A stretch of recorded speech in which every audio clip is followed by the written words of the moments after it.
সংসদের 15তম অধিবেশনের প্রথম বক্তব্য রাখবেন মিস্টার দুলাল। মাননীয় সদস্য, আপনার সময় 3 মিনিট।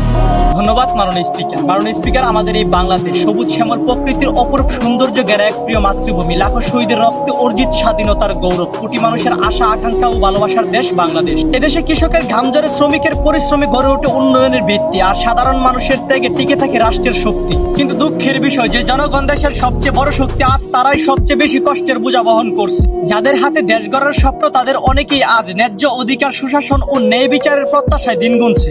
স্বাধীনতার এত বছর পরেও যদি সাধারণ মানুষের মুখে স্বস্তির হাসি না ফুটে, একটি রাষ্ট্রের প্রকৃত উন্নয়ন কেবলমাত্র শুধু বড় বড় ভবন আর সেতু নয়, সাধারণ মানুষের নিরাপত্তা, ন্যায় বিচার ও সম্মানজনক জীবন নিশ্চিত করার মাধ্যম দিয়েই পরিমাপ হয়। মাননীয় স্পিকার, আজ আমি এই সংসদে সাধারণ মানুষের জীবন ও ভবিষ্যতের সাথে জড়িত কয়েকটি গুরুত্বপূর্ণ বিষয় ধাপে ধাপে তুলে ধরতে চাই। মাননীয় স্পিকার, আজ খেটে খাওয়া সাধারণ মানুষের জীবন যেন দিন দিন আরো কঠিন হয়ে উঠছে। দ্রব্যমূল্যের ঊর্ধ্বগতির কারণে বাজারে গেলে সাধারণ মানুষের চোখ কপালে উঠে যায়। মাননীয় স্পিকার, চালের দাম বেড়ে গেলে হয়তো মানুষ 1 কেজির পরিবর্তে আধা কেজি দিয়ে কোনোভাবে সংসার চালিয়ে নিতে পারে, কিন্তু ওষুধের ক্ষেত্রে তো সেই সুযোগ নেই। একজন রোগীকে চিকিৎসকের পরামর্শ অনুযায়ী যতটুকু ওষুধ প্রয়োজন ততটুকু ওষুধই কিনে খেতে হয়। দুঃখের বিষয় হলো, অনেক সময় ওষুধের গায়ে নির্ধারিত মূল্য না থাকার কারণে কিছু অসাধু ব্যবসায়ীরা ইচ্ছে মতো দাম বাড়িয়ে নেওয়ার সুযোগ পেয়ে যায়। এর সব থেকে বড় ভুক্তভোগী হচ্ছেন সাধারণ জনতা। তাই আমি সরকারের কাছে জোর দাবি জানাচ্ছি, প্রত্যেকটি ওষুধের পাতা ও প্যাকেটের মধ্যে স্পষ্টভাবে নির্ধারিত খুচরা মূল্য বাধ্যতামূলক করা হোক এবং কেউ অতিরিক্ত দাম নিলে তার বিরুদ্ধে কঠোর ব্যবস্থা নেওয়া হোক।